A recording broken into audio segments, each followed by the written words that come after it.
Hey guys, how's it going? If you couldn't tell by what I'm laying on, I'm about to build myself a new computer for my recording studio. It's gonna be a fresh start and I got a lot of software installing to do, but it got me thinking, can piracy be justified?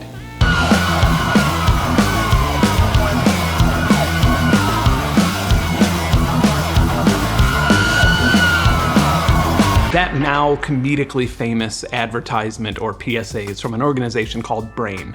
And Brain wanted to use Prodigy's No Man's Army as the edgy background music, but they didn't actually want to pay Prodigy for the music license. So they hired a composer named Melchior Rietveld to write a song almost exactly like No Man's Army, but not close enough to get sued. By the way, this is a very common occurrence in the ad music world. But when hiring Melchior to write this music, the organization told him that it would only be used for a small local film festival, and within a year they had put this on over 70 different DVDs that were distributed around the world. So Melchior found out about this, and he went to his royalty management organization, Buma Stemra, which is kind of like ASCAP or BMI in the Netherlands. Instead of doing their job and helping him, they tried to get him to sign his rights to the song over to a record label that would keep the majority of his royalties and any money that he would get in a settlement. Melchior wisely declined the offer, and Buma Stemra continually tried to pay him a sum of 15,000 euros, knowing that it was worth much more. In fact, it was worth 165,000 euros in the settlement that Melchior eventually won. All of this fuckery behind a simple public service announcement preaching at you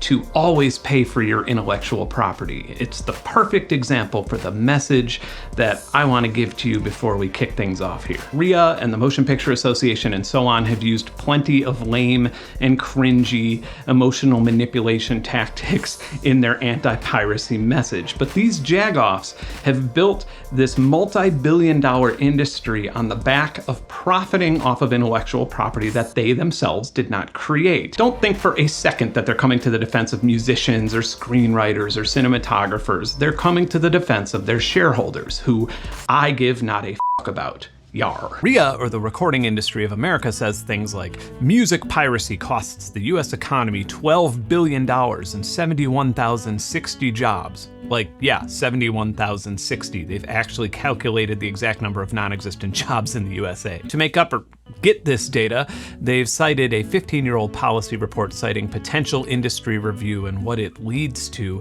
in other unrelated industries. So by this logic, if some of my viewers didn't use an ad blocker on this video, I'd use the increased revenue to buy tennis lessons. I'd become so successful at tennis that I'd make millions of dollars and open my own restaurant for dogs. That'd lead to it becoming a global franchise, which would lead to some of my employees starting their own casinos. Therefore, using an ad blocker on this video costs 319 American jobs, you son of a bitch. I've personally had my own run-in with filthy music pirates. In 2006, I had a lot of music up on iTunes. It was selling quite well, but I was not receiving a penny.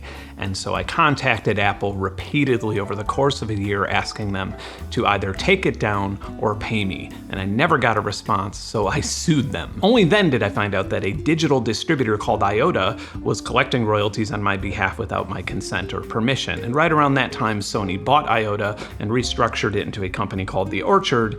And in that process, all of the money and records of the transactions vanished. Whoops. In the meantime, I had left all of my record labels and bought all of my licenses back, and I just released all of my music on WhatCD, which was a popular music torrent site at the time. And in the torrents that I uploaded, I included a little HTML file that said, "Thanks for listening," and had a link to my PayPal in case you wanted to support me. I didn't expect it at the time, but I gained a lot of fans from doing this. And I made more money off of that album than I did from every other album that I had released previously combined. I just cannot make myself care about a fan illegally downloading an MP3 when the legit side of the music industry isn't treating or paying musicians anywhere close to fairly.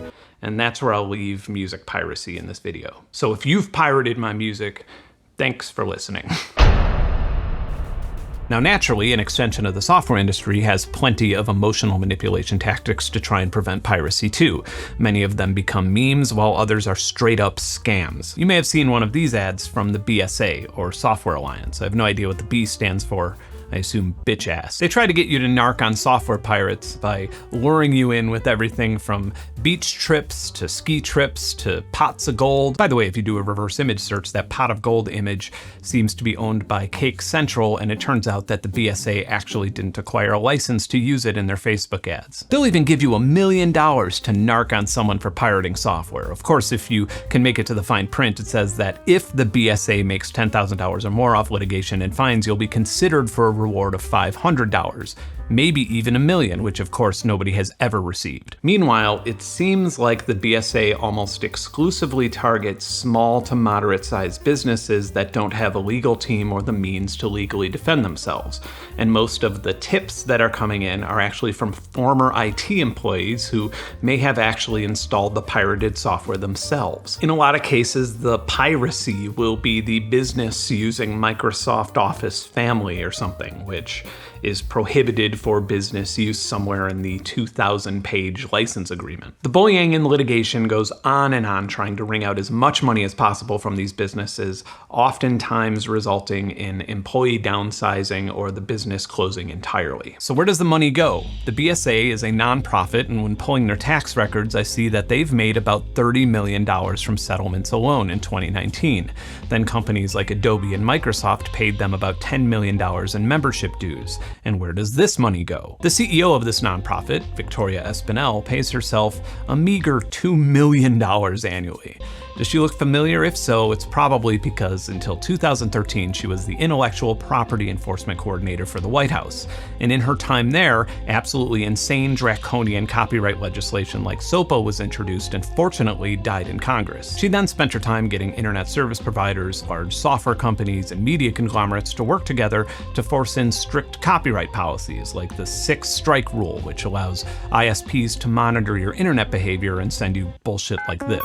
Speaking of legislation passing, let's have a round of applause for the Freedom of Information Act, which allows one to request a copy of Mrs. Espinel's emails when she was at the White House. She tended to get along really well and have a lot of meetings with people like Alec French, NBC Universal's top lobbyist, but didn't have a chance to respond to digital rights groups or any of the people that would be affected by these policies. It's also worth mentioning that the BSA takes these dues that they're taking from the software companies and then donate it to places like the Orangey Hatch Foundation, which, as an Adobe and Microsoft customer myself, is just a little troubling. I didn't expect this rabbit hole to lead me seeing my own money being funneled into an ultra-Christian conservative lobbyist group founded by a man who once fought to have the death penalty expanded to drug offenses while still claiming to be pro-life. This puts us in a pretty tough spot morally with everything that I just told you. Does this mean that pirating Microsoft or Adobe products is actually the ethical thing to do because it prevents your money from going to organizations like the BSA? Well, maybe, but you could also just not use Microsoft or Adobe products and buy their competitors' products. But these two companies in particular have both fought really hard at making it difficult for you to be creative or run a business outside of their ecosystems, to the point where the government brought antitrust lawsuits against them. But software piracy is a real issue, and it has certainly killed off a whole lot of developers that would otherwise be making the tools that I would be using as a musician or content creator. And it's a really difficult topic to navigate because the majority of the data and stats about software piracy has such poor methodology that you might as well just make it up. On the other side of things, you can only hear so many stories about grandmas being sued for downloading an MP3 before every last drop of empathy for intellectual property owners dries up. But not every single company is like that. In fact, most of them aren't.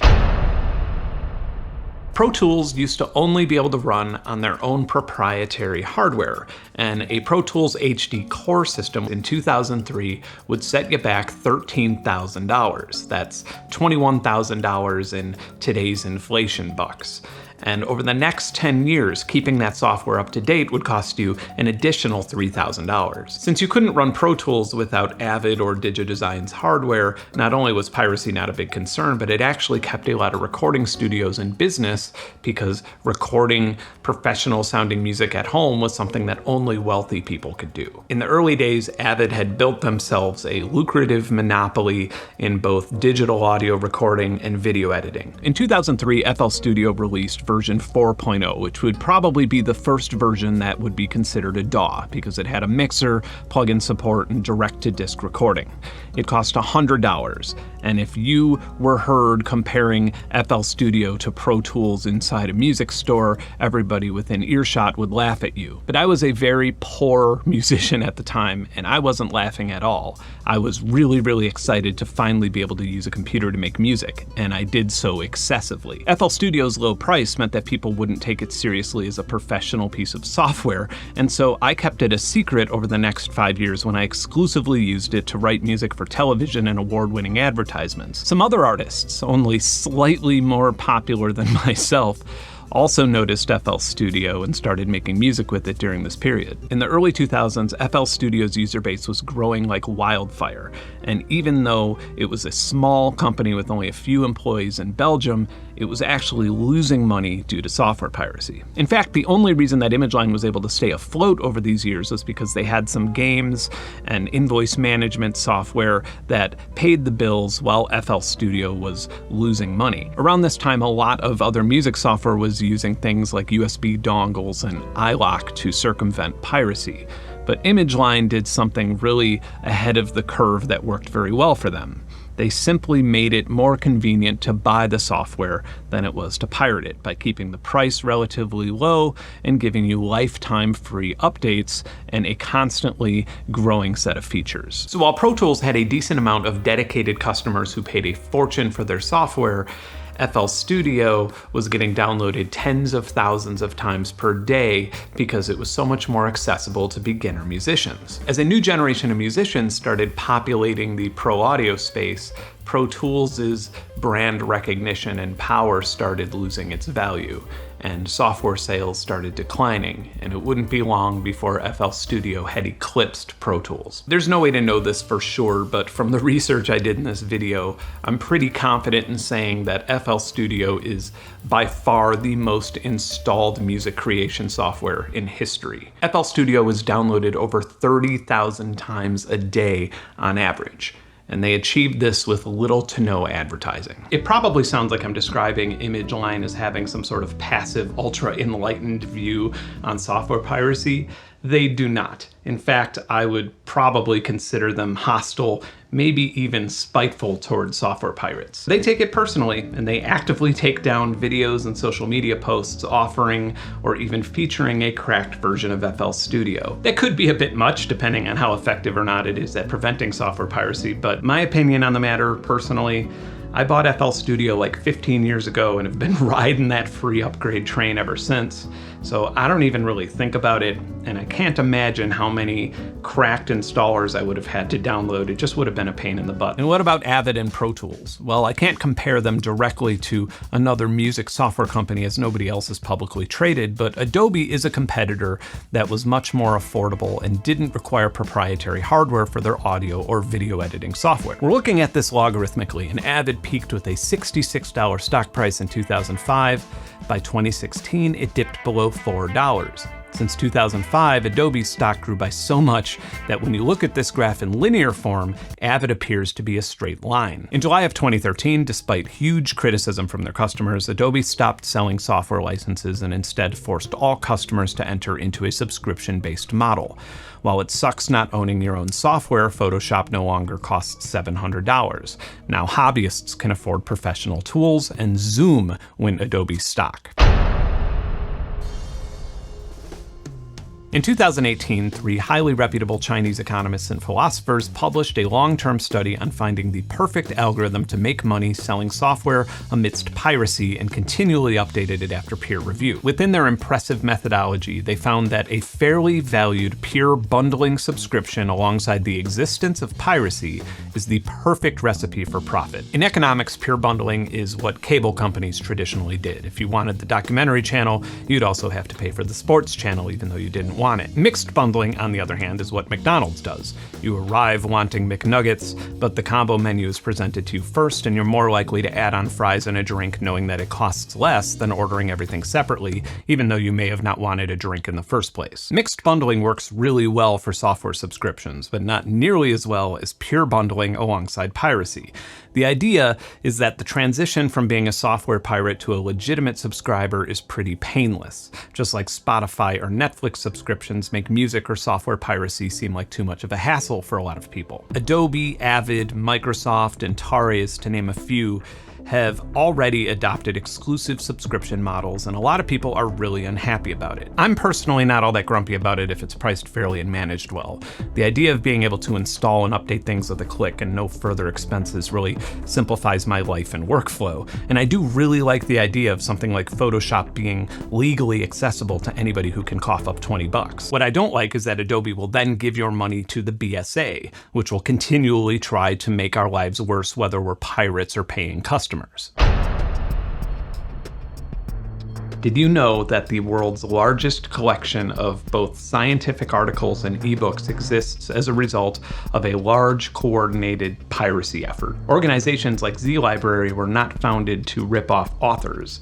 They were founded to make educational, scientific, and culturally significant data available to everyone. This is actually really important in a world where, for example, there's a lot of pressure to suppress climate change data, or where libraries are ordered to destroy books. Earlier this year, a school board in eastern Tennessee voted 10-0 to ban this book. Mouse is an important and brilliant graphic novel about the human psychology of Holocaust survivors. It is the only graphic novel to ever win a Pulitzer Prize, but it talks about a bad thing that happened in history, and the school district is in a Southern Baptist theocracy, so they banned it, which is ironic because only 1/3 of high school students in McKinn County are functionally literate.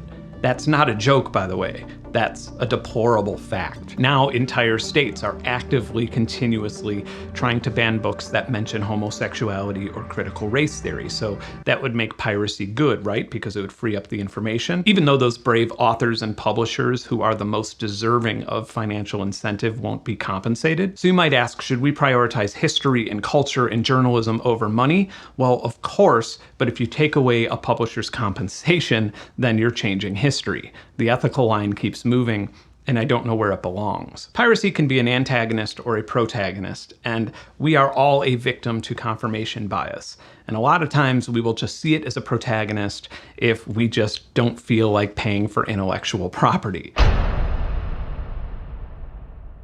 I've read stuff suggesting that those hosting or cracking or supplying pirated software are sometimes associated with everything from espionage to sex trafficking. And I don't know how true that is because pretty much everything that anti-piracy groups publish or commission to be published is a lie. And it's really hard to build any foundation of trust with anti-piracy groups as long as they're participating in political lobbying and extortion. But there really is an uneasy level of trust that some people have with public torrent trackers, particularly recently RuTracker, which is a Russian torrent host or torrent tracker that has existed for over a decade. A lot of people brag about how safe it is, and when you ask why, they claim that the moderators check all of the executable files for viruses. Well, I talked to a moderator, and they don't. Checked just means that the torrent matches the description. So I downloaded some well-seeded popular torrents of pro audio software, and it took a total of 4 before Malwarebytes and VirusTotal told me that there was something malicious. Someone actually mentioned that virus scanners were detecting a problem with this particular file in the comments, and they were told that it's just a false positive. Well, in this case, this false positive tried to take over my Discord account when I ran it in a sandbox. Another misconception that you'll hear a lot from the torrent community is that if you want to stay safe, use common sense and only download torrents with a lot of seeds or other users hosting it. However, malware and botnets false seed torrents to get you to trust them. And if you really want to be careful and prioritize safety, always run a pirated executable file in a virtual machine first before installing it on the system you use. Well, maybe at that point, paying for the fucking thing has a higher cost benefit for the amount of work you're going to be putting into subverting bad actors when pirating it. You can always expect bad actors in an environment where there's no accountability by design. If you downloaded the Ableton demo and it put a virus on your machine, they would be liable in a civil suit. I know plenty of people who despise the existence of crypto and NFTs and say that the lack of accountability and centralization means that it can never be a good thing and will always be a big pyramid scheme or scam. And those same people will then use a public torrent tracker. And again, I'm not saying that the world of software piracy or torrent sites are a bad thing. I'm just saying that you can always expect bad actors in an environment like that. And I wish that I had a more popular opinion on the subject, but a lot of this video is me recognizing my own confirmation biases. So reflecting back on the last 2 decades of being an electronic musician that uses music software, I'd like to present to you nonsense that I've said to justify piracy.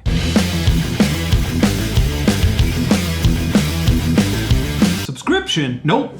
I don't do subscription services. Good job, Adobe. It just lost another customer to piracy. Or you could just not use the software. I mean, if I start making money using the software, I will totally pay for it. Didn't you just sell like 20 albums on Bandcamp this month? Yeah, no, I mean like real money. It is a nice plugin, but $100? Yeah, I'll just pirate it and buy it when it's on sale. Or you could just wait until it's on sale. Information is intangible, my friend. It is free.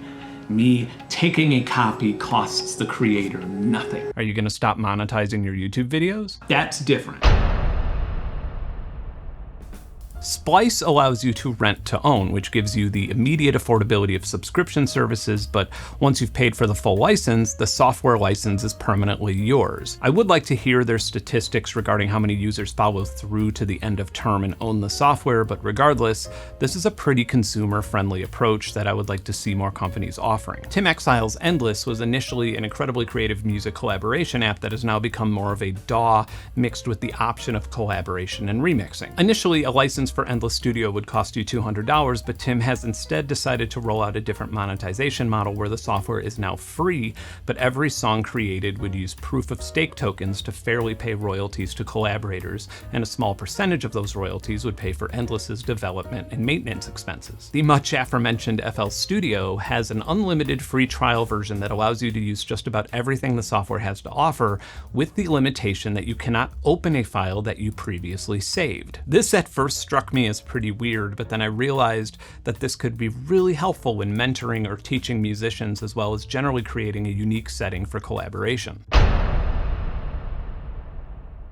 In 2022, there is a whole lot more software than there was 5 years ago, 10 years ago, or especially 20 years ago. And if I'm being totally real with myself, I can't really justify pirating software unless it were for something like exporting stems using software that used to be a subscription that had expired. On my current machine, there are some software suites or plugins that I paid for, but iLock or the online activation nagging me has actually interrupted my workflow enough to where I just downloaded a cracked copy. On this new machine, I think that if I see some software that I want that has some copy protection that would get in my way or otherwise annoy me, I think I'll let the company know why I'm not buying it, and then I'll support a competitor who doesn't use copy protection like that. Of course, these things I just told you come from a very privileged position, and I do very much remember being a broke musician who had to choose between replacing a piece of music gear that I needed to tour or buy a piece of software. That being said, it is important to point out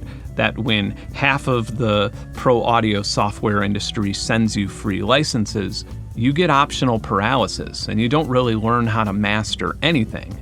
And the same thing comes with piracy. It's not a new feeling. With piracy, for the most part, music software is available to you instantly for free. This is just my own experience and I don't have any data to back this up, but I would assume that if you were a new musician and if you spent $1,000 on some very carefully picked out software, like a digital audio workstation that you thought would work the best for you, and some plugins that you thought that resonated with the kind of music you wanted to make, you would spend the next couple months working on those things and learning those things to justify the amount of money that you paid for them. Whereas a software pirate might spend those next months continually downloading and trying more things without ever diving deep into them, and therefore maybe not ever really getting anything done. And again, I am not saying don't pirate software, and it is not my place, nor am I judging anybody for pirating software. I'm just saying that sometimes less is more. People really dig their heels in on these things, and I fully understand that it's very unlikely that that there will be one person who agrees with every single take that I've had in this video. And that's fine. In fact, that's beautiful. I love discourse, especially about something that's quite philosophical. After all, I just spent an absurd amount of time and research trying to answer one of my own questions to myself. Can something that is intangible and without limits be stolen? Hey, if you like this video, subscribe to my channel and click that notification bell down there to see my up-to-date content. If you have any weird audio or science rabbit hole questions, I read all of my comments. Finally, this video has no paid sponsorships, and it took quite a long time to make, but it was made possible due to my Patreon members. I personally don't care if you use an ad blocker, but if you want to access a community with audio assets, unreleased music, ambisonic field recordings, monthly songwriting challenges, and game servers, then my Patreon is for you, and you can join for as little as $1. Okay, bye.